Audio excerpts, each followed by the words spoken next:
Welcome students, welcome to Manabadi videos. Telangana intermediate English first year paper ఎలా రాయాలి అనేది మనం ఇక్కడ డిస్కస్ చేద్దాం. గుర్తుపెట్టుకోండి, ఇక్కడ ఎక్కడ కూడా నేను లెసన్ పేర్లు కానీ లేకపోతే లెసన్స్లో నుంచి ఎలా రాయాలని చెప్పను.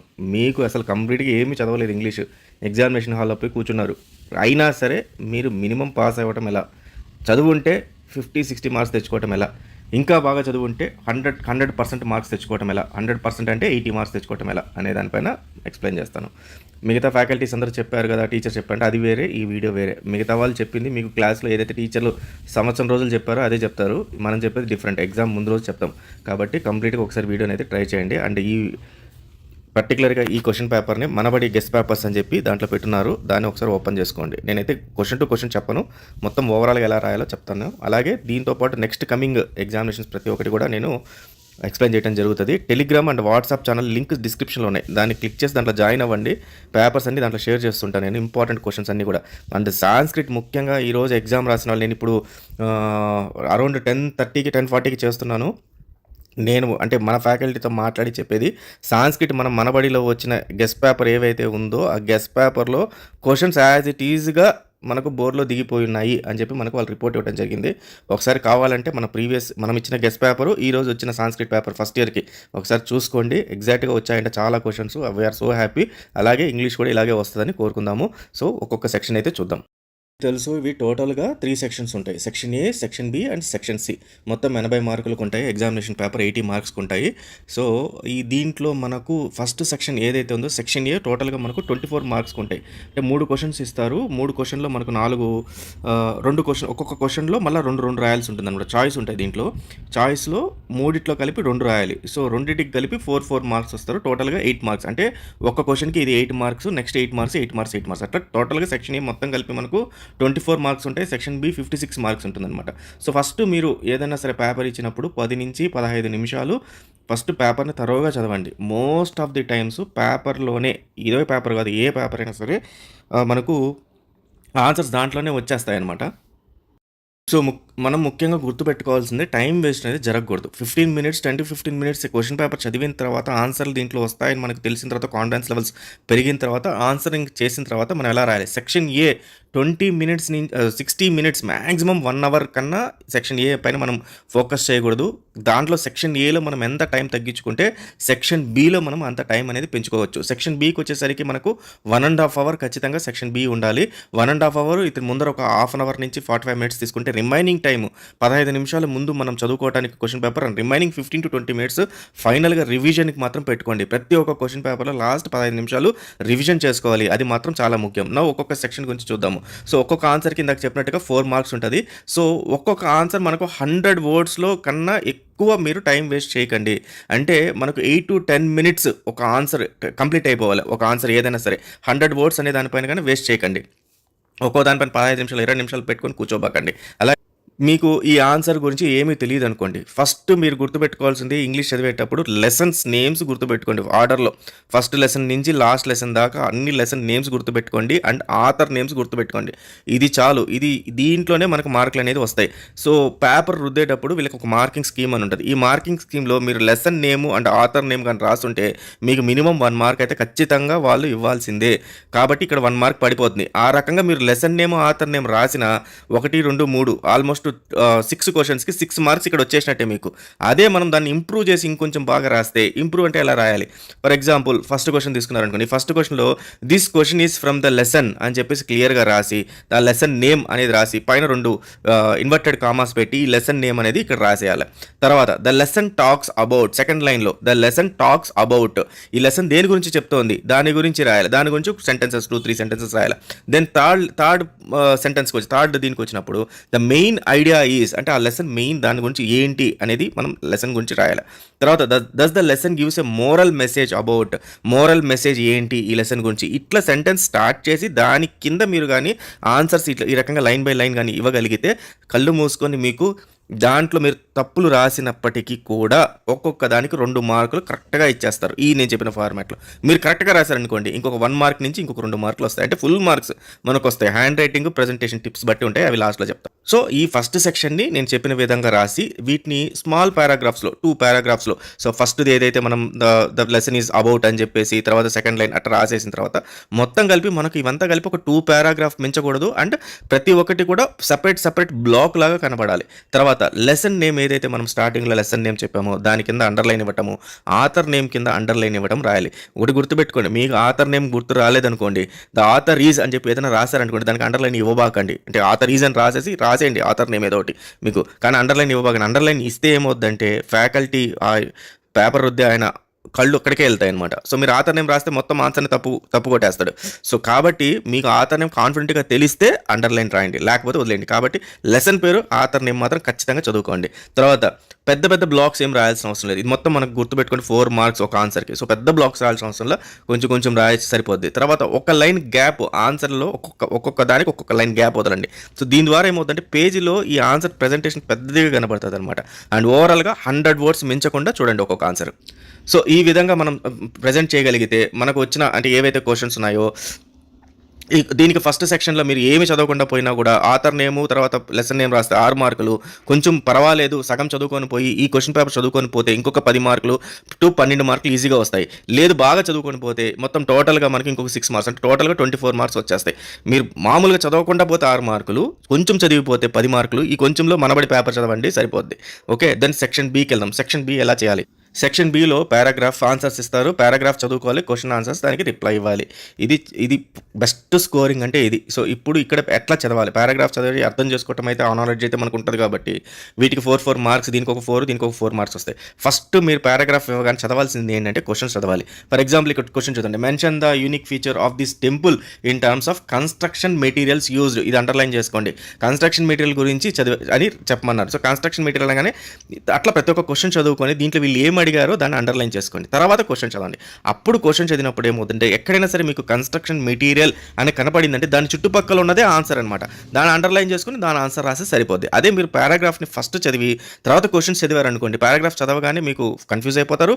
తర్వాత మళ్ళీ క్వశ్చన్స్ చదివిన తర్వాత మళ్ళీ ఇంకోసారి పారాగ్రాఫ్ చదవాలి. సో, టైం వేస్ట్ అవుతుంది. సో, ముందు ఏం చదవాలి? క్వశ్చన్స్ని చదువుకోవాలి. అది గుర్తుపెట్టుకుని క్వశ్చన్స్ మొత్తం చదవండి. ఆటోమేటిక్గా మీకు ఇది వచ్చేస్తుంది. Next match the following with meanings అన్నారు. చాలామంది ఇక్కడ కన్ఫ్యూజ్ అవుతుంటారు మ్యాచ్ ది ఫాలోయింగ్ మీనింగ్స్లో. సో, మీనింగ్స్ ఎలా చదవాలంటే ఫస్ట్ వచ్చేసి ఇవి చదువుకోండి. ఏవి కాలం ఏలో ఉన్నవి అన్నీ కూడా ఒకసారి అన్నీ చదవండి.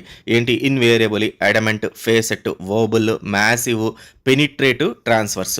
ఇక్కడ మనకు ఈ వర్డ్స్ అన్నీ కూడా మనకు ఎక్కడో చోట విన్నాటివే ఉంటాయి అండ్ మనం యూజ్ చేసిన వర్డ్సే ఉంటాయి. ఫర్ ఎగ్జాంపుల్ పెనిట్రేట్ అంటే ఏంటి? మన కెమిస్ట్రీలోనో లేకపోతే ఫిజిక్స్లోనో లేకపోతే ఎక్కడైనా ఈ వర్డ్ వచ్చి ఉంటుంది. పెనిట్రేషన్ అంటే లోపలికి వెళ్ళటం అనమాట. పెనిట్రేషన్ లోపలికి వెళ్ళటం. సో, దాని తగ్గట్టుగా ఏముంది ఆన్సర్ దీంట్లో చూసుకోండి. Forcefully, move unsteadily, travel across, telling a trivial life, enter or pass through అనేది ఉంది. సో, లోపలికి వెళ్ళటం, ఎంటర్, పాస్ త్రూ ఇది దీనికి సరిపోయింది. కాబట్టి మనం పెనిట్రేట్కి దీన్ని ఫస్ట్ పెట్టేసేసుకోండి. తర్వాత అలా ప్రతి ఒక్క వర్డ్ మనం యూజ్ చేసిన వర్డ్సే ఉంటాయి. ఒకవేళ మనకు తెలియదు అనుకోండి, ఫేసెట్ అంటే ఫేస్ అంటే మనము ఫేస్ అంటే అందరికీ తెలుసు మన ముఖం అని చెప్పి తెలుసు. అంటే దాన్ని ఇంకో రకంగా ఎట్లా చూసుకోవచ్చు?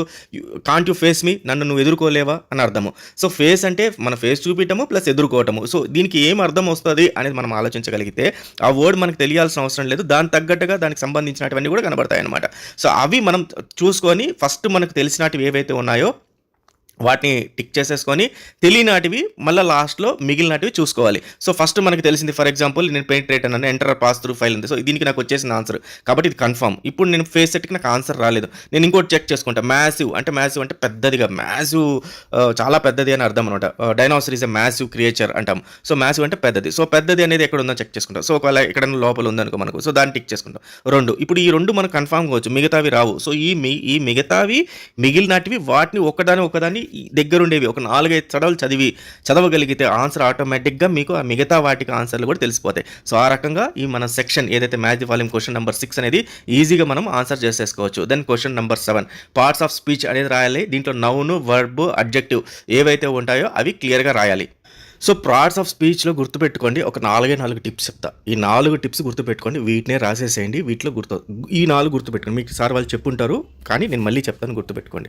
పార్ట్స్ ఆఫ్ స్పీచ్లో ఫస్ట్ మనకు ఆర్టికల్స్ వేటిని అంటారు? ఏ కానీ, యాన్ కానీ, ది కానీ, ఈ 3 వస్తే వీటిని మనం ఆర్టికల్స్ అంటాము. ఎక్కడైనా సరే ఈ 3 కనబడితే కళ్ళు మూసుకొని ఆర్టికల్స్ అని రాసేసేయండి. తర్వాత పేర్లు, మనకు డైరెక్ట్ పేర్లు వచ్చాయనుకోండి, రవి, రాజేష్, అది ఇది, లేకపోతే ఇంగ్లాండు, లండను, ఇట్లా ఏ పేర్లు వస్తే అవన్నీ నౌన్స్. అవి కాకుండా కొన్ని పదాలు ఉంటాయి. సే ఫర్ ఎగ్జాంపుల్ ఇక్కడ చూడండి, ఇక్కడ ఏమని ఉంది పదము? జాయ్ అని చెప్పి ఒక పదం ఉంది. జాయ్ అనేది మనము, ఇది జాయ్ అనేది ఒక ఆనందము. సో దీన్ని మనం నౌన్ కింద కూడా కన్సిడర్ చేయొచ్చు ఇక్కడ మనం. సో పేర్లు వచ్చినప్పుడు, ఏదైనా పేర్లు వచ్చినప్పుడు వాటిని నౌన్స్ కింద కన్సిడర్ చేయండి. నౌన్స్ అంటే తెలుసు కదా మీకు, పేర్లు ఏదైనా వస్తే వాటిని నౌన్స్ కింద కన్సిడర్ చేయొచ్చు. ఏ, యాన్, ది అని వస్తే వాటిని ఆర్టికల్స్ కింద కన్సిడర్ చేస్తాము. ఈ నౌన్స్ కింద కూడా, అంటే ఈ సెంటెన్స్లో మళ్ళీ మారిపోతుంది మనకు, కానీ గుడ్డిగా గుర్తుపెట్టుకొని పోయి రాయడానికి మనం ఎలా అయితే ఏదైతే ఉపయోగపడుతుందో అది చెప్తున్నాను నేను. తర్వాత మనకు జాయినింగ్ వర్డ్స్ ఏదైనా సరే జాయిన్ చేస్తుంది. ఈ సెంటెన్స్ని జాయిన్ చేస్తుంది. చెప్పండి, ఏ వర్డ్ అయితే మీకు జాయిన్ చేసే వర్డ్స్ ఏమేమి ఉంటాయి? జనరల్గా you are supposed to write English and Sanskrit. And అనేది జాయినింగ్. ఈ సెంటెన్స్ని ఏదైతే జాయిన్ చేస్తుందో వాటిని ఏమంటాము? జంక్షన్ ఏంటి 4 రోడ్లు కలిసిందని జంక్షన్ అంటారు. ఇది జాయిన్ చేస్తుంది, జంక్షన్ ఇక్కడ పోవటానికి. అలాగే కంజంక్షన్ అంటే ఒక వర్డ్ 2 సెంటెన్స్ని కలపడానికి ఉపయోగపడుతుంది. సో దీంట్లో అండ్ అనేది కనపడితే అది కంజంక్షన్. తర్వాత వెన్ కానీ లేకపోతే ఇలాంటివి ఏదైనా కనపడిందంటే, అంటే ఒక సెంటెన్స్కి వెన్, దట్ ఇట్లాంటివి ఏదైనా కనపడిందంటే వాటిని కూడా కంజంక్షన్ కింద మనం కన్సిడర్ చేయొచ్చు. సో ఫస్ట్ది వచ్చేసి మనం ఆర్టికల్స్, సెకండ్ వచ్చేసి నౌన్స్, థర్డ్ వచ్చేసి కంజంక్షన్స్. ఈ 3 గుర్తుపెట్టుకోండి. తర్వాత ఆఫ్, ఇన్, ఆన్, అట్ ఇట్లాంటివి ఏదైనా వచ్చాయనుకోండి వాటిని ప్రెపోజిషన్స్ ఏమంటాము? ప్రెపోజిషన్స్. ఇది 4th గుర్తుపెట్టుకోండి. ఫైనల్ ఒకటి సింపుల్గా చెప్తాను. సో ఈ 5th ఏంటంటే ప్రొనౌన్. ఏమని ప్రొనౌను? ఫర్ ఎగ్జాంపుల్ ఒక పర్సన్ గురించి చెప్తున్నాడు. పర్సన్ గురించి చెప్పేటప్పుడు ఏం చెప్తారు? హీ అని చెప్తారు, లేదంటే షీ అని గురించి చెప్తారు, లేదంటే ఒక ఆబ్జెక్ట్ గురించి చెప్తున్నారు, ఇట్ అని చెప్తారు, లేకపోతే ఐ అని చెప్తారు, అంటే నేను అని. సో మన పేర్లు కాకుండా, అవతల వాళ్ళ పేర్లు కాకుండా హీ, షీ, ఐ ఇట్లాంటివి ఏదైనా వస్తే వాటిని ప్రొనౌన్స్ అంటారు. ఇవి గుర్తుపెట్టుకుంటే చాలు. ఈ 5 గుర్తుపెట్టుకుంటే మీకు కనీసం దీంట్లో 3 మార్కులు అయితే ఈజీగా వచ్చేస్తాయి. సో అది చాలా చాలా ఇంపార్టెంట్.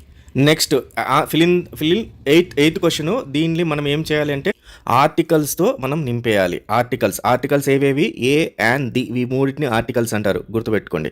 సో దీనికి సింపుల్గా నేను ఒక ఫార్ములా చెప్తాను, ఆ ఫార్ములాను ఉపయోగించుకోండి. యాన్ అనేది ఎప్పుడు రావాలి?